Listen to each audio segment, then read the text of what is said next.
Question है कि what must be added to 2x का power 4 minus 5x cube plus 2x square minus x minus 3 so that the result is exactly divisible by x minus 2। हमें एक polynomial given है and question है कि इस polynomial में हम क्या ऐड करें कि जो रिजल्ट आए वो x माइनस 2 से एग्जैक्टली डिविजिबल हो जाए। जैसे कि अगर हमें दिया हो 15 डिवाइडेड बाई 2 एंड क्वेश्चन हो कि 15 में हम क्या ऐड करें कि जो रिजल्ट आए वो 2 से एग्जैक्टली डिविजिबल हो जाए। तो हम 15 को 2 से डिवाइड करके देख लेते हैं। 2 7 जब 14 रिमाइंडर क्या किया 1।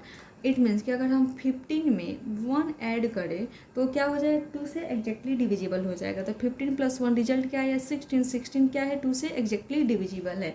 तो वही क्वेश्चन है कि अगर हमें कोई पॉलिनोमियल गिवन है इसमें हम क्या ऐड करें कि जो रिजल्ट आए ये एग्जैक्टली डिविजिबल हो जाए x माइनस 2 से, है ना।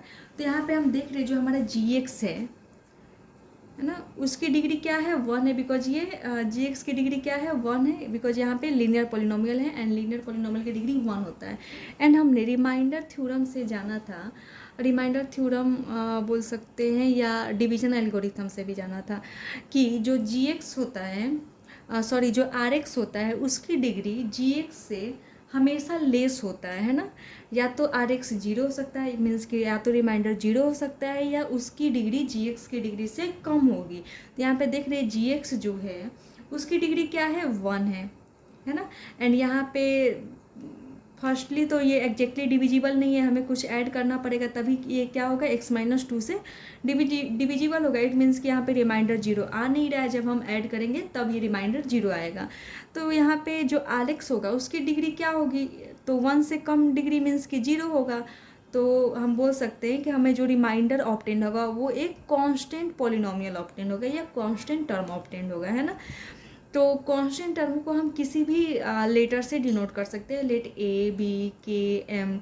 तो हम यहाँ पे के से डिनोट कर ले कि मान लेते हैं कि यहाँ पे हमें रिमाइंडर जो ऑब्टेंड होगा वो क्या होगा के ऑब्टेंड हो गया।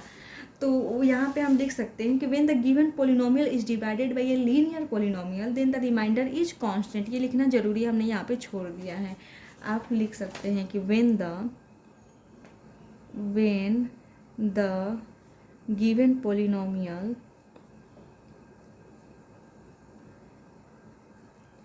is divided by a linear polynomial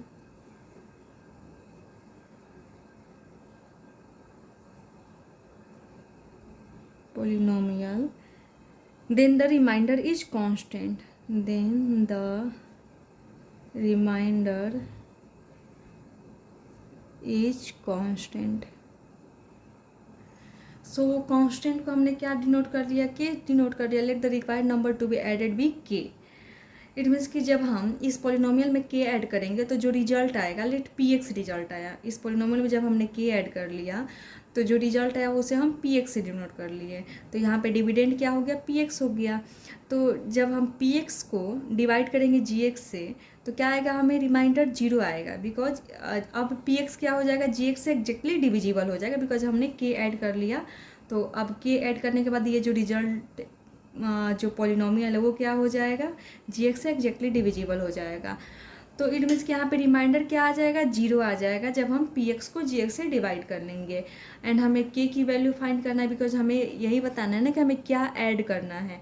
तो ये का हम कैसे बता सकते हैं, तो जब हम क्या कर लेंगे कि जो रिमाइंडर आएगा उस और रिमाइंडर हम फाइंड करेंगे उसको हम 0 से इक्वेट कर देंगे because P x exactly divisible हो जाएगा जी एक्स से। तो हमें के की वैल्यू फाइंड हो जाएगी। तो by factor theorem P X will be divisible by X minus 2 if P two equal to 0। तो रिमाइंडर फाइंड करने का मतलब कि हम डिवाइजर को 0 से इक्वेट कर देंगे। तो यहाँ पर डिवाइजर एक्स माइनस 2 है तो g x equal to 0 so x minus 2 equal to 0। तो एक्स की वैल्यू क्या आ गया 2 आ गया। अब इस 2 को जब हम पी एक्स में पुट करेंगे इट मीन्स कि P2 जब फाइंड करेंगे तो उसकी वैल्यू क्या आनी चाहिए 0 आनी चाहिए बिकॉज पी एक्स अब क्या है जी एक्स से एग्जैक्टली डिविजिबल है। तो हम P2 की वैल्यू फाइंड करेंगे एंड इसमें ऑलरेडी के इंक्लूड है एंड इसको जब हम 0 से इक्वेट करेंगे तो यहाँ पे हम देख रहे हैं कि के की वैल्यू क्या हो जाएगा फाइंड हो जाएगा। तो हमने P2 इजकल टू 0 किया एंड पी एक्स में जहाँ जहाँ एक्स है वहाँ पे हमने 2 पुट कर दिया। 2 इंटू 2 का पावर 4 माइनस 5 इंटू 2 का क्यूब प्लस 2 इंटू 2 का स्क्वायर माइनस 2 माइनस 3 प्लस के इक्वल टू 0। तो हमने जब इन सबको सॉल्व किया तो क्या आ गया -5 प्लस के इक्वल टू 0 इट मीन्स के इक्वल टू 5 आ गया। तो इसका मतलब कि इस पोलिनोमियल में हमें क्या ऐड करना पड़ेगा, 5 ऐड करना पड़ेगा, जिससे कि जो रिजल्टेड पोलिनोमियल आएगा वो क्या हो जाएगा, gx से एग्जैक्टली डिविजिबल हो जाएगा। हमें बस इसमें इतना ध्यान रखना होता है कि हमें जो रिमाइंडर ऑब्टेंड हो रहा है वो क्या ऑब्टेंड हो रहा है, लीनियर पोलिनोमियल ऑब्टेंड हो रहा है या कांस्टेंट पोलिनोमियल ऑब्टेंड हो रहा है या क्वाड्रेटिक पोलिनोमियल ऑब्टेंड हो रहा है।